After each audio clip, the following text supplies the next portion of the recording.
divided by the 75th percentile stock. So if you look at the bottom quartile, the top stock there, an easy way to get at concentration. This can mean one of two things. Either we're about to see the market broadening out dramatically, and a more healthy market than concentration is not a good thing usually, or the market is currently highly concentrated, with a few large cap stocks, like Nvidia, dominating.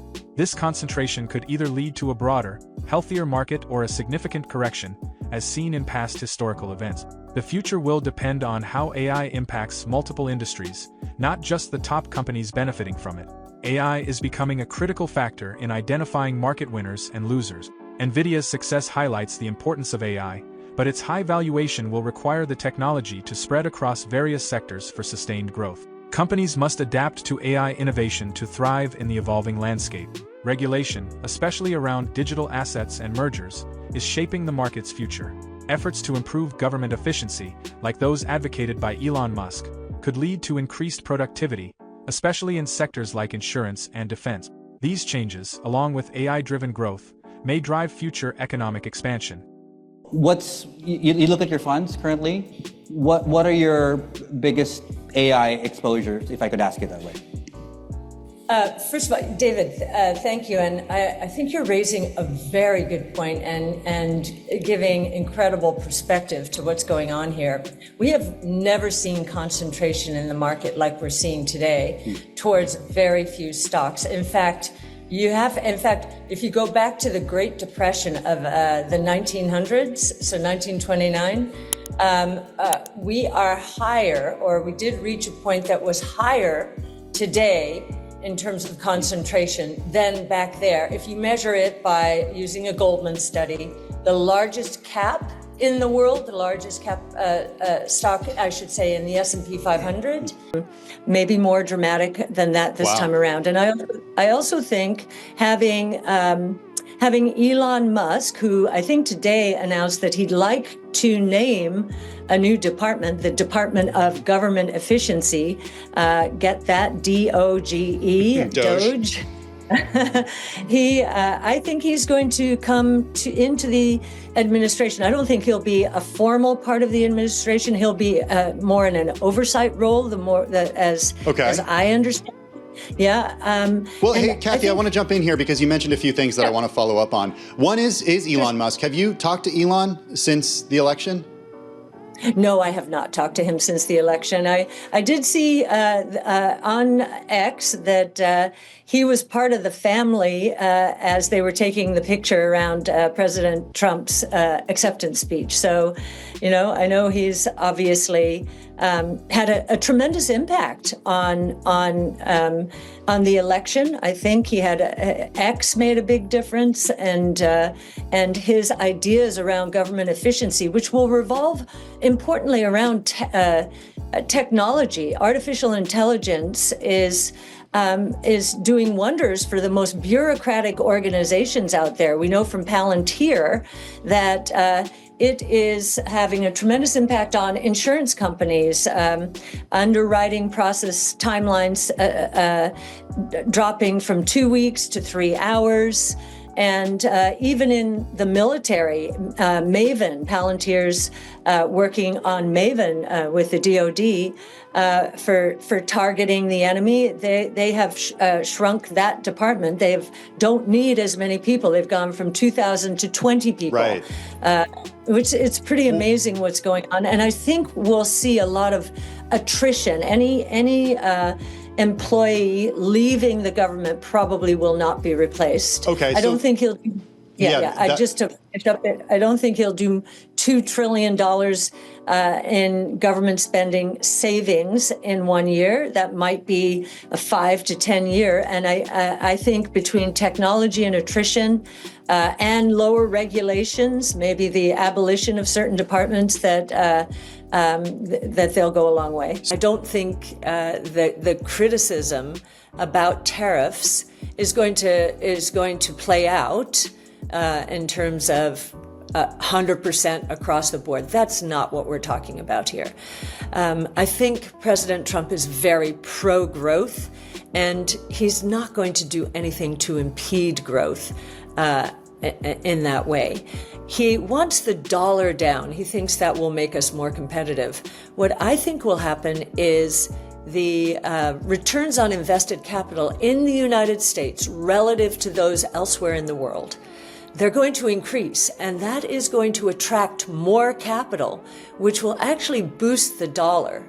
Now, in terms of interest rates, the dollar going up is anti-inflationary, as is the productivity growth associated with a burst in activity caused by lower tax rates and other incentives for investing.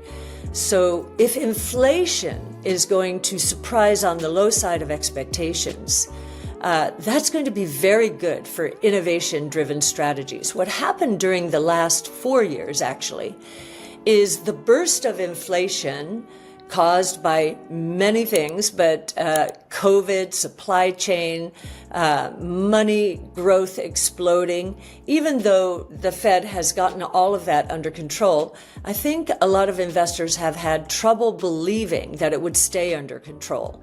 The way inflation will stay under control is productivity growth, and we're already seeing strong productivity growth thanks to artificial intelligence. The other two times, or a number of times we've seen this, is right before we're going to go into a very significant correction. So 1973 and 2000, you saw peaks. But in 1932 and 2009, you also saw peaks like this in terms of concentration. And the follow through there was a bull market that broadened out and benefited more stocks. So I think that's a great setup. In terms of AI, I think we have to look at every company through an AI lens because it really is going to separate the winners from losers. And when we see such concentration, and especially the move in Nvidia, so let me set this up and give you our experience with Nvidia. We got into Nvidia in 2014 when it was on this split adjusted basis, a little over $4. We rode that stock in the flagship portfolio up to roughly $400. So that's a 100-fold increase. And then we were saying to ourselves, wait a minute, if Nvidia is going to keep running like this, the only reason it should deserve to do that is if it's going to benefit a lot of other companies. And we began to look at what those other companies might be. Now, we do own Nvidia in our more specialized portfolios, both, in Europe, Asia, and the US. In the flagship, though, where the real estate is more dear, and we need to be exposed to all of the innovation platforms, the 14 technologies that are evolving, we did pull away, and I suppose it was a bit of a statement, but we said, hey, if this is not going to benefit other companies, then what is this move in Nvidia all about? And while Nvidia has created just an incredible company, all praise to Jensen Huang for seeing the future, and we heard him back in 2014 and rode the wave. But now AI has to play out elsewhere in a very big way for Nvidia and others to deserve their valuations. Yes, regulation critical. I think the regulations that have been creeping into the system, actually they started to creep in. They've just flooded the system and really gummed it up. So the biggest regulatory issues have been around the SEC, especially when it comes to digital assets or crypto legislation, and the FTC, as it relates to M&A activity. I think both there are going to be big changes there, and that is going to be the beginning, I think, of a lot of regulatory changes. In his first administration, President Trump basically said, for every regulation you want to introduce, anyone in my administration, you must get rid of two.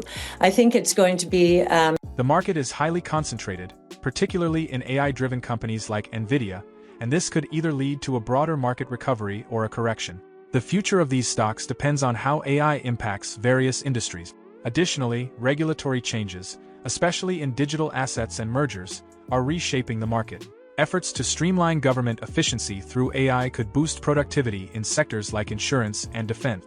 AI and regulation are key to shaping the market's future.